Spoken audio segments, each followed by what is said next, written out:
Quelqu'un qui connaît très bien les États-Unis, mais pas seulement, Caroline Fourest nous rejoint. Caroline Fourest qui avait dit, parce qu'on a retrouvé ses déclarations, qui avait dit quelques semaines avant l'élection présidentielle américaine de 2016, et alors que tous les sondages donnaient Hillary Clinton gagnante, qui avait dit Donald Trump, pour moi, c'est le futur président des États-Unis. Bonsoir Caroline Fourest, merci d'être avec nous. Je rappelle en deux mots, si vous nous rejoignez, que le dépouillement progresse dans les fameux États clés, en particulier dans la Rust Belt, c'est-à-dire la ceinture ouvrière du Nord, près des Grands Lacs, Wisconsin, Michigan, et que la tendance est favorable à Joe Biden, qui devrait remporter le Nevada, qui devrait remporter le Wisconsin, et qui bénéficie d'une tendance favorable aussi dans le Michigan. Autrement dit, Joe Biden n'aurait pas besoin de la Pennsylvanie pour devenir le prochain président des États-Unis. La Pennsylvanie, on ne connaîtra pas les résultats avant plusieurs jours, mais ailleurs, on les connaîtra demain soir. Donc demain soir, si les tendances se confirment, Joe Biden pourrait être virtuellement le nouveau président des États-Unis. Caroline, quand je vous ai interrogé ce matin sur cette longue nuit américaine que vous avez suivie, vous m'avez dit la gauche, et en particulier la gauche américaine, doit faire son examen de conscience. Vous faisiez allusion au fait que tout le monde avait prévu une très large victoire immédiate de Joe Biden et que l'électorat, l'Amérique de Donald Trump a fait mieux que résister.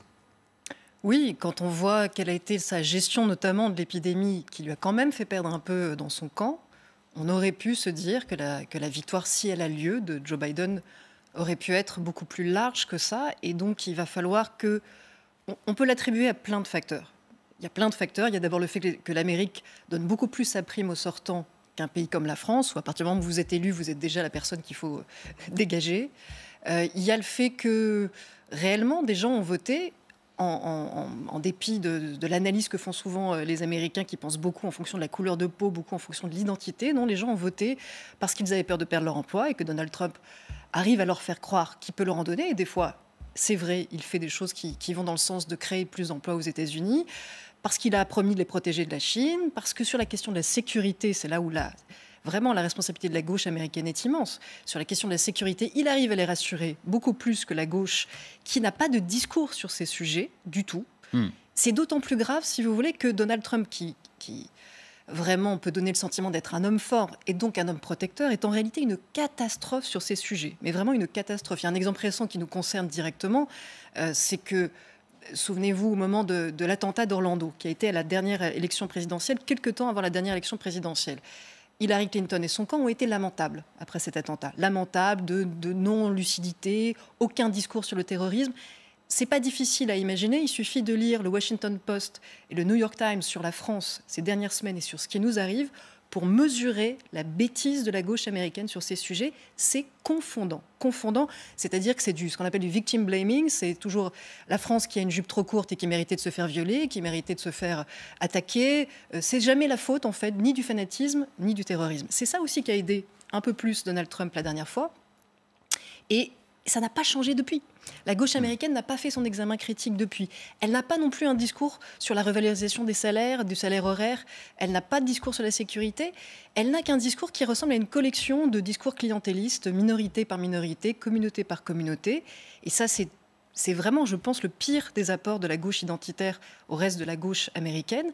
C'est peut-être un peu en train de bouger, mais peut-être que c'est ça que va apporter, je l'espère, parce que ces 4 dernières années, ils ne se sont pas remis en question.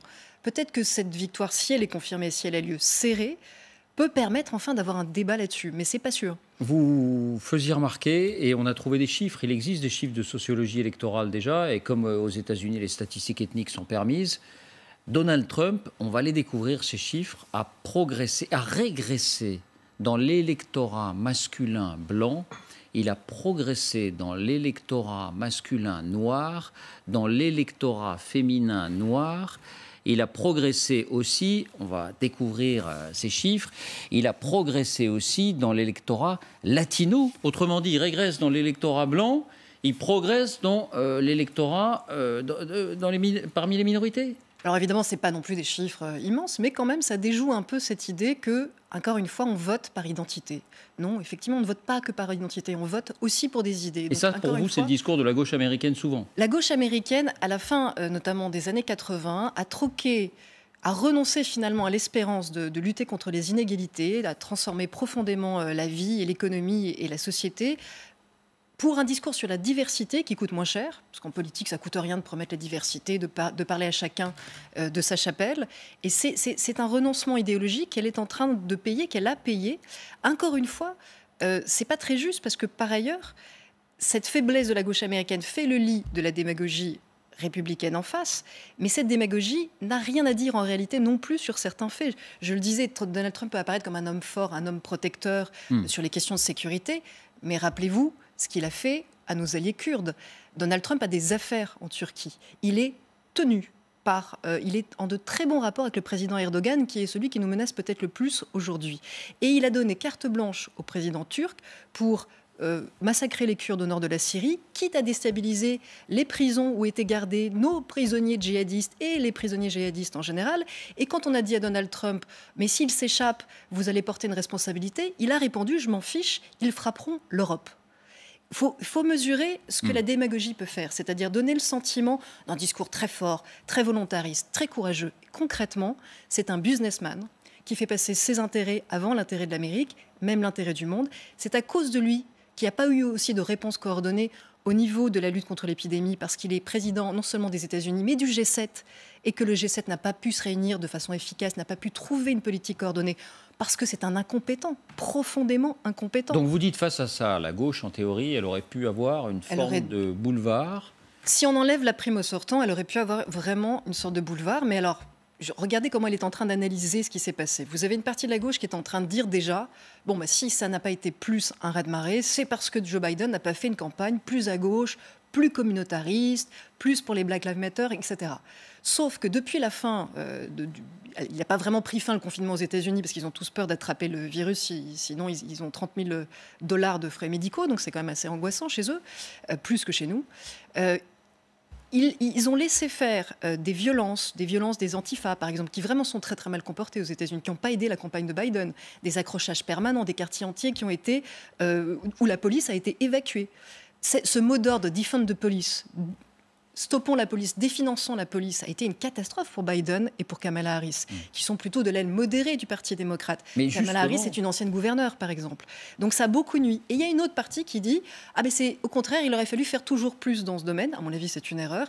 Et il y a une partie plus proche de la gauche modérée qui relève un peu le nez. J'espère que c'est celle-là qui va finalement pouvoir gouverner pendant 4 ans. Oui, parce que Joe Biden, il n'est pas de cette gauche-là. Pas du tout. On dit que c'est un pragmatique, d'ailleurs, qui n'a pas beaucoup de conviction. Et c'est pour ça que ça pouvait difficilement être quelqu'un d'autre, parce que Joe Biden, c'est le seul qui pouvait, tout en se tenant le plus possible à distance de cet extrémisme-là, des antifas et des discours sur définançant la police, pouvait quand même avoir une partie du vote afro-américain, parce que c'est l'ancien vice-président de Barack Obama et qu'il a une longue relation avec la communauté noire aux États-Unis. Donc c'était à peu près le point d'équilibre. Kamala Harris, elle a aussi cette complexité parce qu'elle est d'une origine métisse.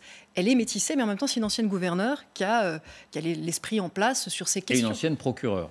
Mais aujourd'hui, oui, une ancienne procureure qui n'est pas du tout angélique. Sauf que vous voyez, vous avez 2 personnes qui ne sont pas angéliques, qui n'ont pas pu, pendant la campagne, parler justement de ce que je vous disais, qui n'ont pas pu dire à Donald Trump « Vous avez abandonné les alliés kurdes, vous êtes en train de laisser Erdogan massacrer nos alliés chrétiens arméniens qui sont là en ce moment même sur le front contre les djihadistes », ça aurait fracturé le vote chrétien pour Trump et pour les républicains.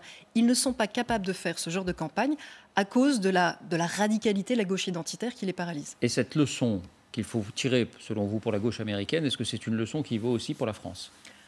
On est honnêtement, on n'en a peut-être pas l'impression, on est une des gauches en France qui restent les plus lucides sur les questions du terrorisme, de l'islamisme, sur tous ces sujets difficiles. On est peut-être, c'est bien pour ça que la gauche américaine nous déteste et nous tombe à bras raccourcis, comme dans le Washington Post et dans le New York Times. Mais oui, ça nous guette si un jour on se laisse décaler, emporter par cette tentation de faire de la diversité plutôt que de l'égalité, c'est pas la même chose. L'égalité, c'est plus exigeant. Du communautarisme plutôt que de l'universaliste. Là aussi, c'est plus exigeant de vouloir que chacun puisse se définir par lui-même et se réalise sans entrave, plutôt que de dire on vous respecte pour ce que vous êtes, mais restez bien là où vous êtes.